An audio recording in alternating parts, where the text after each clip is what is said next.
You know that it is wrong, but you don't scream. You do nothing. That one scream stopped him. Strongholds are like mushrooms and fungus. It grows in the dark, and we don't talk about these things because it's taboo to talk about this in the black family. What the church won't say. Welcome to What the Church Won't Say, where we have difficult conversations at the foot of the cross. And today's conversation is going to be a doozy one. Keep your ears open. But before we get into the conversation, I want to introduce the amazing Carla Phillips. So I want to introduce her because her and I had a great conversation at church. And when the conversation kind of overflowed and got emotional, I said, this is something that I want to share on my podcast. And the conversation we had was a little bit about her past. And she mentioned how she was molested at a young age and how that affected her sexually. So let's start with that. Can you tell me a little bit about how you grew up? Yes. So I grew up, actually, my family, my mom's family, my dad's family had money. Okay. My mother, on the other hand, was, how can I say it, used to having her way. Gotcha. So my mother and father separated, and my mother moved in. I won't say this person's name, but she moved in with a gentleman. A few years after that, he moved his brothers in. And So, one of, yes, go ahead. So at that point in time, is you, your mom's boyfriend, and how many of the brothers? 2 brothers, and then my younger siblings, my younger brother and my younger sister. Wow. Okay. Right. All right. So this is I'm assuming this is a big house or is it a small? This is not even a house. This is an apartment building that was literally located at 72nd and Stony Island. There was 1 bedroom in this apartment. Long hallway, bathroom area. So the walk-in closet, and then the bathroom. So you guys was basically on top of each other. We were on top of each other. We all slept in the same bedroom. My mom and this person slept in the living room, let out sofa. Gotcha. So once the brothers got there, tell us how did they start? I know one of them start engaging you sexually. How did that look? How did it start?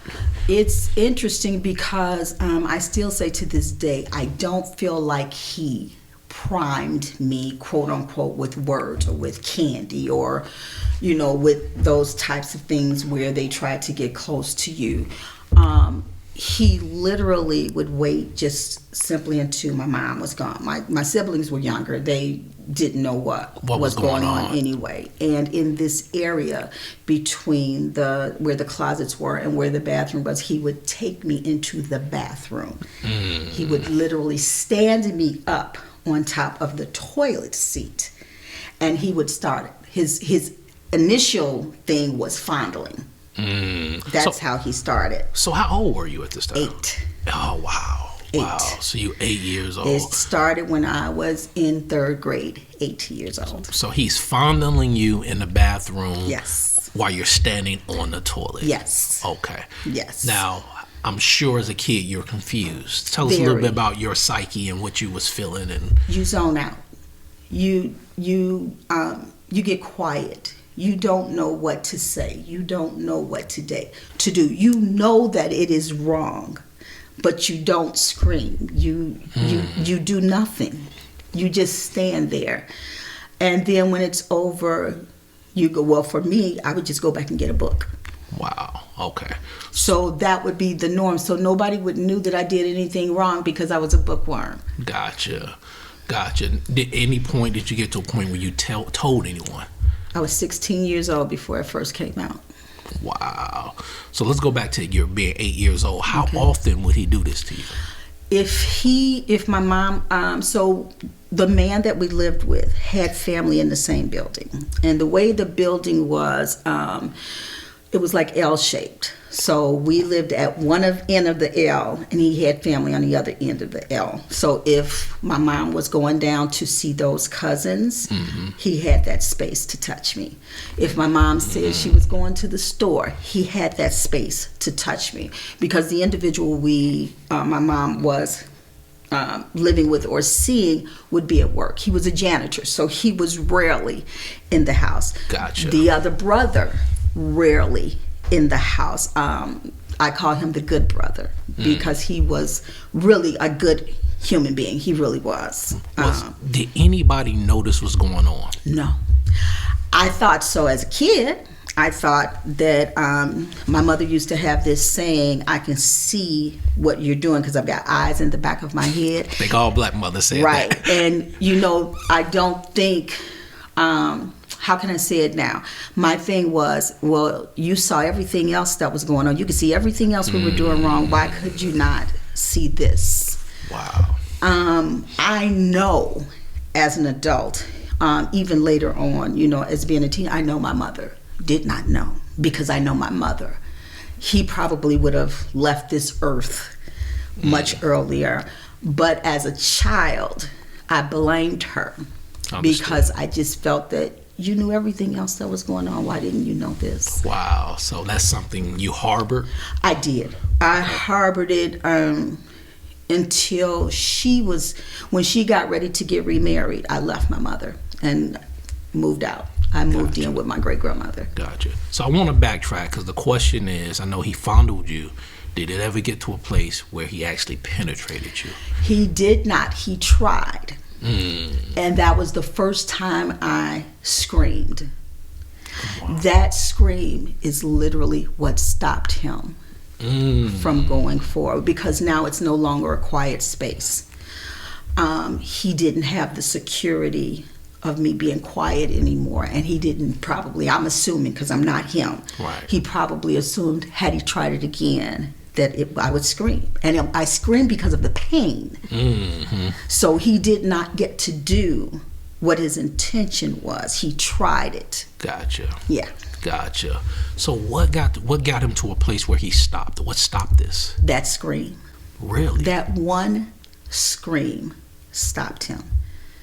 And from that point, he never tried it again? He never tried it from that point again. That one scream. Wow. So I want to kind of open up about your life a little bit with that being said.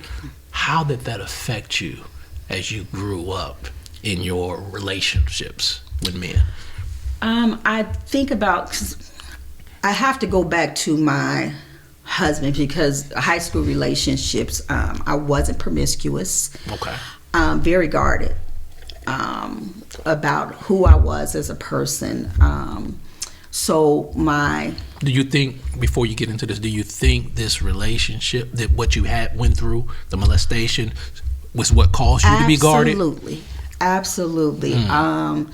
I was still not very comfortable with who I was. And so anybody who knows me knows I've been tough. Like, right. I'm tough.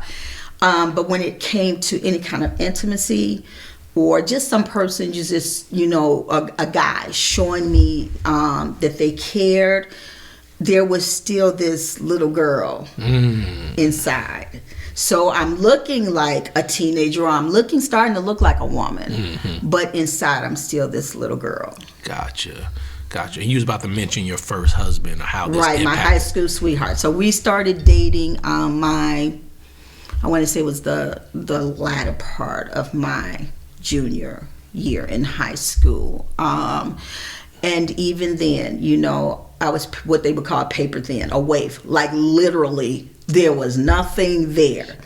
But I did not see myself the way other people saw me. Like, you hear people say, oh, you're a pretty girl, I didn't see, I knew I wasn't ugly. Right. That I knew. All right. But I didn't see myself the same way that guys everybody else would say. You. Yeah. I didn't see myself like that. Yeah. That little girl would not. That was I think that was one of my protective modes too. If I don't see it, then they can't see it. And that might not make sense to anybody else, but it's like playing peekaboo with a kid. So are you saying you clothed yourself in a certain way so they couldn't see your body? What was it? Well, back then we weren't, you didn't dress as promiscuous as these kids do today anyway. But no, it was more of an internal. Gotcha. Protection. I dressed like everybody else during that time. There was Gloria Vanderbilt and Jordan jeans, you Right, know. right. So Jordan jeans. So I wasn't like I said, we didn't dress promiscuously back then anyway. Right. So that wasn't. It was this inside protection, you know, this mental protection. Can we explore that insecurity? Because you said you didn't view yourself as being beautiful the way guys were viewing you. Absolutely. What do you think that was due to? What was your view of yourself? Why was your view so flawed of yourself? I can be very honest about it now. I didn't realize that was what was going on then. But if I allowed myself to be quote unquote pretty or attractive to someone else, maybe you would hurt me the same way. So I could not see myself. I would not allow myself to see myself as pretty or as attractive in here. I could look in the mirror and see it, but the mirror wasn't telling me the same thing my mind was telling me. Gotcha. I get it. Yeah. I get it. So it was almost like it was a wall. It was a wall. It was a protective wall. Protect a wall. Yeah, Yes. absolutely. I can see that. I can see it. So getting married with this protective wall, what did that look like? And how long did it take him to get you? How long did it take him for you to let him in? So I have to be totally honest. I probably never truly 100% let him in. And the reason I could say that is because I knew this person as a sweet human being. Like the person I met was really a sweet human being. And I even shared parts of this story with him. Not everything, but parts of this story. But then his behaviors as we went along, even before we got married. I just want to stop you. So you saying you shared a little bit of the molestation Yes. with him? Okay, I just Yes. want to make sure I was clear on He that. kind of knew parts and pieces. He later found out a little more. Okay. But while I was still a teenager, only bits and pieces. I felt like I could trust him until I couldn't trust him. Gotcha. And when he showed me that I could not fully trust him, I still loved him. I still cared about him. We later had a son. My son was born when I was 19 years old. So how's the best way? He still didn't have... Your heart? He didn't have my full heart. He didn't. He didn't. Was it due to his own actions or due to your insecurities? Both. Wow. Yeah, my insecurities that I could not trust him to truly love me. I felt like even telling him what had happened maybe made him behave the way that he behaved. I don't know this to be fact. This is just me not minimizing my own feelings about how I feel. But yeah, I think it was part me, part him. Gotcha. So what ended up happening with this marriage? We ended up, actually he filed for divorce. But and I have to be honest, so if he ever sees it, you know, he can say true, not true. Right. But he cheated, and he had even been cheating before the marriage. So he cheats and then he files for divorce? Yes. That's a little backwards. Yes. All right. He cheats and then he files for the divorce. I think he thought he was going to be with this person. Gotcha. I dare not say their name either. Understood. And they did not work out either. So this makes me think you have the insecurity due to molestation. Now you've been through a marriage and a divorce with someone you didn't feel like you could give yourself to completely. Is that now kind of compacting or compounding your insecurities because you had a failed marriage? I feel released. Really? I can't. So if I go back to age 16, this is when as they say, the crap hit the fan. Okay. I will say this person's name, Yvonne Best, Neil F. Simeon High School, gym teacher. Those gym teachers loved me, and I thank God back in the day they would corner you, whoop your butt, and tell your mom. We can't do that in the schools today. Right. Miss Best knew something was wrong with me. She saw my behavior changing. My grades were changing, just everything. And I was going through a period, my mom was getting ready to get remarried. And all I could think was, here we go again. Wow. So you're 16 years old, your mom's getting remarried, and you're feeling some type of way about it. Anxiety. Wow. Yes. And that's so tell us a little bit, what was your behaviors in high school? I began to act out at that time. So I stopped going to class. I became more smart mouth. I already had a smart mouth, but it became progressively worse. I still wasn't promiscuous. I've just never been that person. And I still know at this point my mom doesn't know.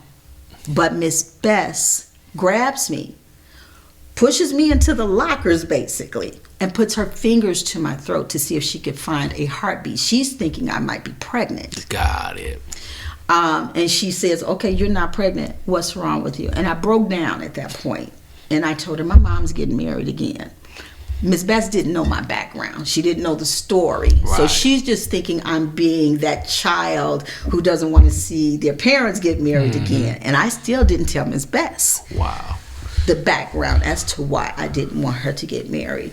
But at that point, then my stepmom thinks I'm pregnant.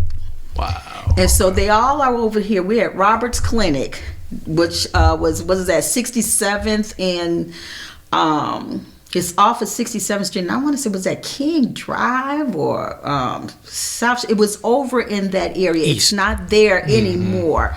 But they're sitting, they're waiting to see. Back in the day, they said, kill the rabbit. Okay? And I didn't kill the rabbit. So now they want to know what's going on. And then I can't remember if it was in that moment or it was very shortly afterwards that they found out what happened to me. Okay, so they thought you was pregnant. You wasn't pregnant. And I'm angry at everybody now that you all would even think this about me. You're offended. Right. You know, I'm offended. I'm mad at everybody. I'm mad at my stepmom. I'm mad at my mother. I'm mad at my auntie and my uncle. These are all people I know love me. Yes. They're there for me because they love me. But I'm not seeing that in that moment. What I'm seeing is you nosy so-and-so, so-and-so, you know, you think I'm pregnant. This is what you think about me. Not realizing that they're there because they care. I didn't care at that point. I'm acting out. This is making me think about so often we probably have children in high school that's acting out and we can't put our pulse on the reason why, and it's something that has to stem from their history or when they were young, and we just thinking they're just being difficult, you know. The phrase is children don't always act up, they act out. So sometimes we have to listen or pay attention. Sometimes as parents we need to shut up. That's the best way to say it, and just say, you know, I need you to share with me. When you're ready, I need you to share. That's good. Even if you can't share it all at one time, Yeah. I need you to open up and share. Absolutely. Instead of just going, you know, what's wrong with this teenager? Because there can be things, and the mind has a tendency of blocking things until such a time as. Absolutely. And that's the good thing about the mind and God protecting us until it needs to be said. Absolutely. And my time came when I was 16. So, please, what was that like telling your mom about that situation, and how did she respond? I don't even remember how she responded. I remember how my father responded. My father, for whatever reason, couldn't get it in his head or in his mind that it wasn't the man my mom was living with. So he thought it was the man she was currently with. And that's who he was literally going after. I don't know if I'm trying to remember. I'm sure that I told them that it was not him, but he couldn't get past he just saw that. red. He saw red at that point. How did he pull out of that? How did he pull out of wanting to hurt him? Yeah. I can't remember. I think my grandfather, because my grandfather was living in this, I think they had my grandfather talk to him there was a conversation with him that I was not privy to. I got you. That slowed him down. And I can say from that day until the day my father died, which was this time last year. My condolences. We never had that conversation again. He never ever brought it up with me. My mom has never ever brought it up with me since that time. Wow. So, but how, you say you can't remember how your mom responded when you told her? I cannot remember how my mom responded. My mom tends to internalize. Okay. So she may have sat there and not said anything. I honestly don't remember. Now, how about you? When you said that at 16, was that a weight off your shoulder? Did you feel like you were lighter or not really? I felt like I was hurting them. I felt like me saying what I had to say was going to hurt them as much as I had been hurt, because you all didn't protect me. So I'm going to hurt you now. I'm getting ready to tell you this is what happened to me. And I'm sure, I know I didn't say it in a nice way. Gotcha. So that was me getting rid of that. It wasn't until I was 17, 18 that the weight started to lift. There was a young lady that came to, I went to Central Y at that time. There was a young lady that came into the school, had scratches in her face. And there was a teacher, Miss Burkmeyer. I'll never forget this. We later found out the young lady, we thought maybe she had been in a fight. She was literally scratching her own face because she had been raped. And she would scratch her face in her dreams like she was fighting off her attacker. I had to interrupt this video to share something that's breaking my heart. Guess what it is? 75% of the people that watch this channel are not subscribed. You're basically saying we're your side chick. Well, let's change that today. Go ahead and hit subscribe and make us your main. And while you're at it, turn on your bell notification so you never miss when we call. And you're already flirting with the channel, so let's smash that like button. Hey, I appreciate it. Now let's get back to it. That's why she ended up at Central Y MCA. So Central Y is a Central YMCA. It was an expensive school because I think our classes were like $250, $500 per class. But a lot of people, Mike Royko's son went there. Okay. So you would have, it wasn't an alternative school. You didn't get placed there. That was the school you chose to go to. I chose to go there when shortly after I turned 17 because I had just missed so much school. I needed to make up. Gotcha. And I wanted to graduate on time. So I went and was able to finish actually sooner than I would have had I stayed at Simeon High School. Gotcha. But I needed to get away from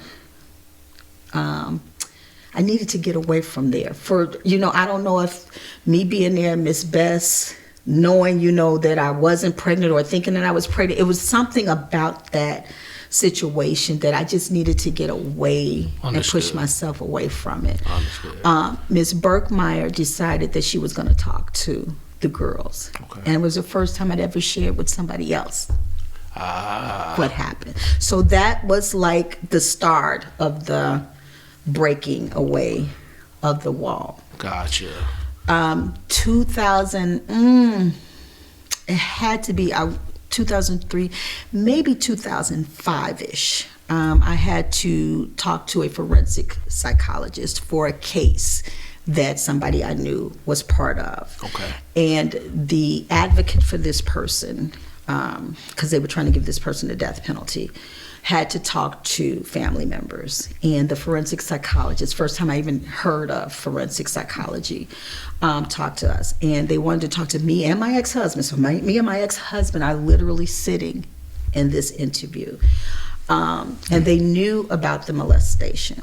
And so he began to ask me questions. And I had already told my family, I warned them, I don't care what this person asks me, I'm telling the truth. I don't care who doesn't like me after this, whatever they ask me, I'm telling the truth. And that was when big chunks of the wall started falling because he knew what questions to ask. And I'll never forget, my ex-husband grabbed my hand and was holding my hand. Wow. And they asked him, did you know that she had gone through all of this? He said, I knew bits and pieces of it. I didn't know the details. Gotcha. Excuse me. No, you are fine. You are Yes. fine. So that gave me the freedom to start saying you're okay. Mm-hmm. That moment in time, the final, I think, and we weren't still married at that time. We were divorced at that time. But prior to that, my ex-husband and I had this horrible word war, as I would call it. It was not physical; it was verbal war. And I had started going to see a Christian psychologist. Okay. And on my first day, he said to me, "I want you to write down your life." He made a joke, and he said, "If you can remember being in the womb, I want you to write about being in your mother's womb." That night, I wrote 33 pages, front and back. So 60 plus pages I wrote. When I got to the part of the molestation, I literally curled up in a knot in the bed. I wanted to die. I wanted to end my life. Wow. In that moment. And I tell people this is the very first time and the very last time that I heard the audible voice of God. Because his words were, "I didn't show you all of this so that you could feel sorry for yourself. Come on. I showed you this so I could show you where I brought you from." And in that moment, the rest of this now breaks off. And I became clearer about who I was in him. It wasn't about me. Yeah. I went through it. God allowed me to go through it. He didn't cause this. I don't want people to get this twisted. Right. God didn't cause this, but he allowed me to go through it so that one day I could share this story. Yes. But the journey I had to go through the journey to get to a point where I can even have this conversation with you. Absolutely. Because I wouldn't have been comfortable having this conversation. Yes. It wouldn't have happened Yes. some years back. So, I am grateful for that moment. And it has helped me. Still had to do some growing. Still had to, realize I'm okay. I didn't do Absolutely. anything wrong. I was a child. He was a teenager, 17, 18 years old, but I was a child. I didn't do anything wrong. Not at all. Not at all. Not at all. It's so funny as you're talking about your process of deliverance. It was a process over many years, and it came in pieces. And I think too often people are looking for an overnight microwave deliverance, and it most of the time don't happen Doesn't that happen way. like that. It can. God can do amazing things. It can.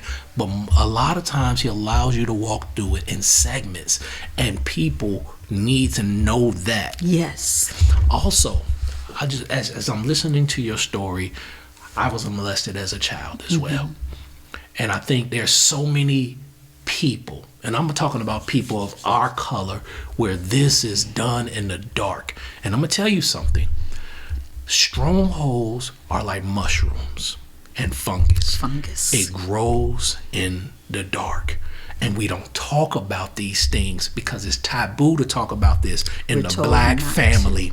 You're told not to. You feel like you're letting family members down. You feel like you're snitching in a way.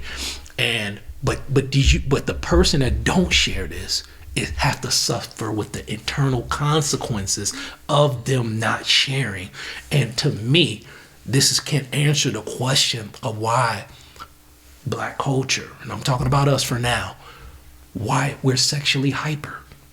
It could be a root of something that happened when you were younger, or why you're sexually awkward.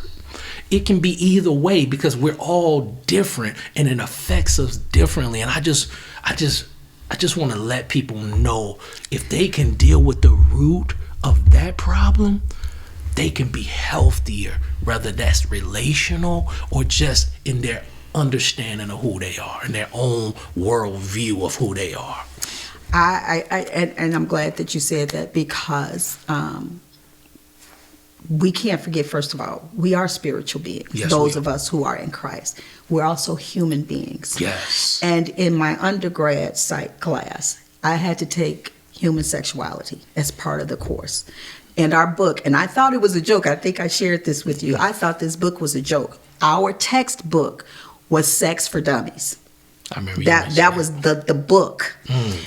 One of the best books that you can have on human sexuality. I kid you not. Explain some of the So things to get behind it. back to talking about, what happens to us in our childhood, we are sexual beings from the day we hit this earth to the day we leave this earth. And I'll clear this up. We get on little boys because they play with themselves. That feeling, that touch feels good. We don't want to say that. Right. We don't want to tell the truth about that. We don't talk about little girls do the same thing. They do. For the same exact reason Yes. as little boys do. It feels We don't good. want to talk about that because that's quote unquote considered not normal or bad behavior. Now, I'm going to go a little bit further. I had my 90-something-year-old grandmother with me. And I would have her sleep with me because she had dementia and she would get out of the bed. Okay. This one particular morning, I called my sister and I say, your grandmother is in the bed with me having relations with herself. And I'm scared to turn around to see what she's doing.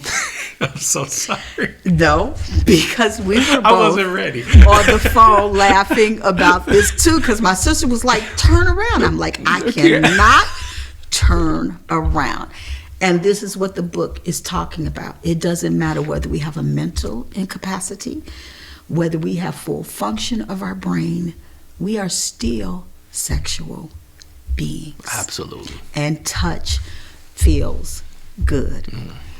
So you have, and I hope and pray somebody sees this and they're honest about this. When someone touches you in a place where God meant for your husband or your wife to touch you, it doesn't change the fact that that feeling feels good.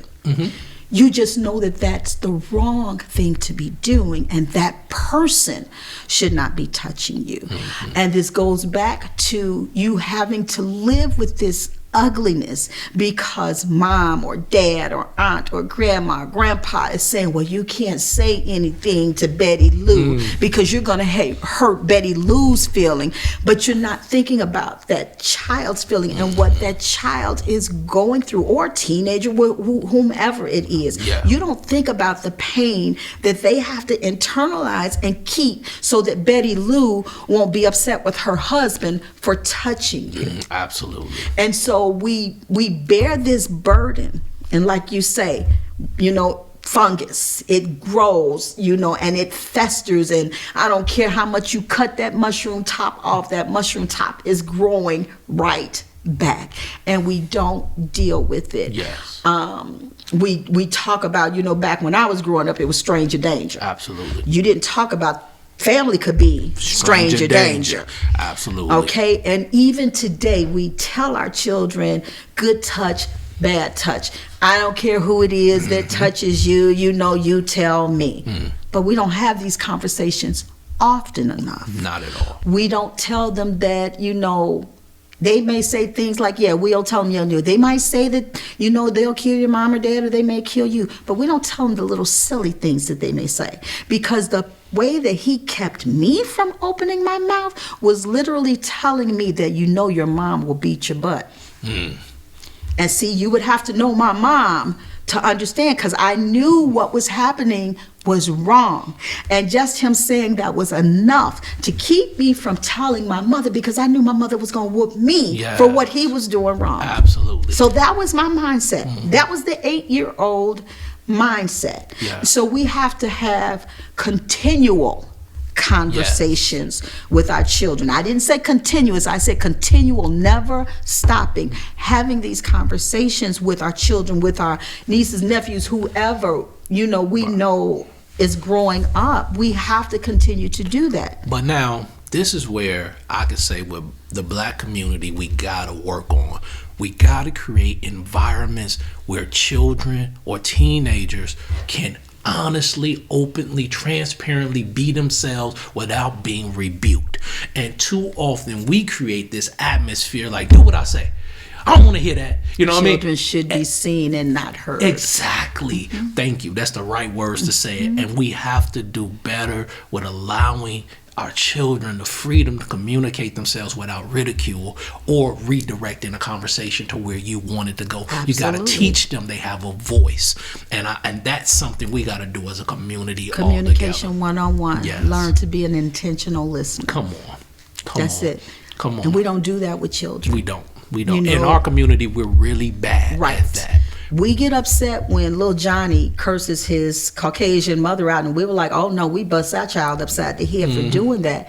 But they give them that voice, and I know it sounds disrespectful, you know, but most of the time those kids grow up to be they grow up fine. Now, I'm not saying that my children or my grandchildren can come to me and curse me out. Of course not. But I have always given my children the freedom to say, I'm mad. I'm upset. Yes. Mama, you did. Right. We can have that conversation because I'm an adult. Absolutely. Capable of making mistakes, capable of not always being the best parent in the room. But I gave them that freedom to have those kinds of conversations with me to this day. Yes. And I have sons. Yes. They will talk to me. And even with my grandchildren, I will sit because I want to hear what you have to say.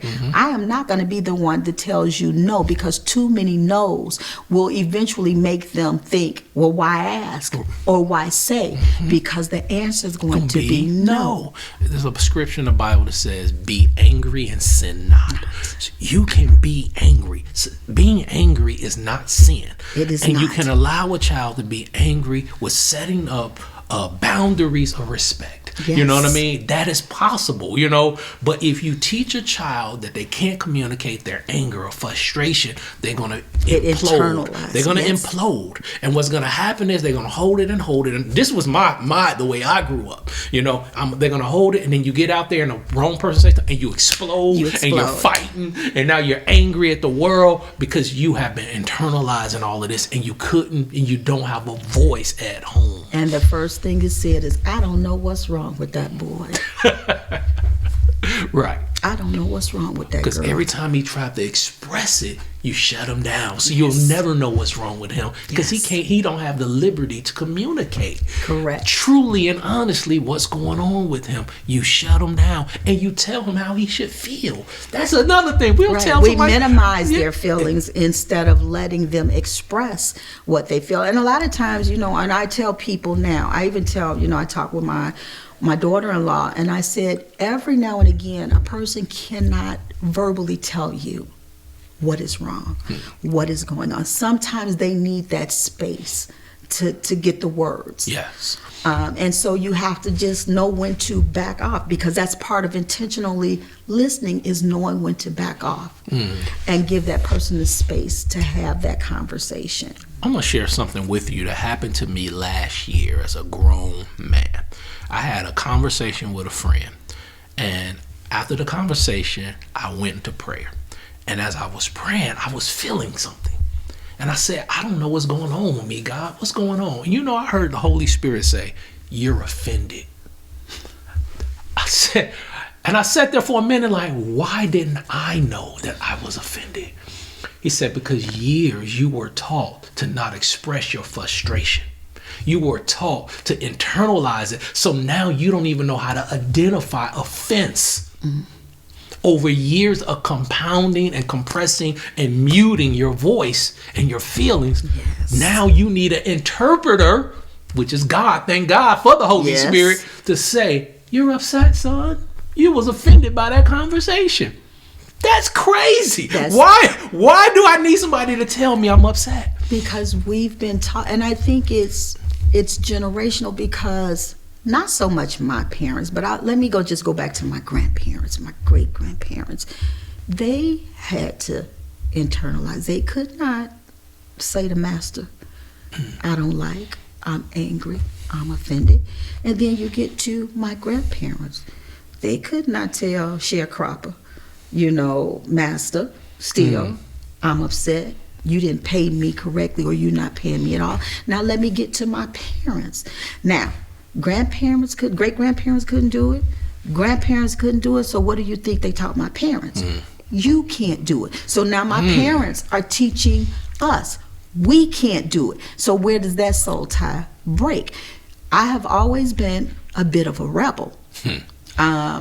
One of those, never really gave my mom a problem until like I turned that age. Always was a good student until I turned to that period. But one of the things I was always willing to stand up for what is right. Good. Against my father, against my mother. My mother will tell you a story. She told me I could get off punishment if I gave her a kiss.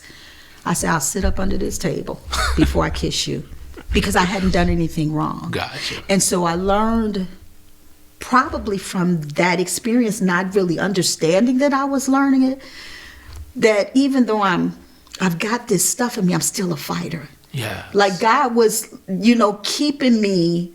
You got that still in you, girl. It's still there.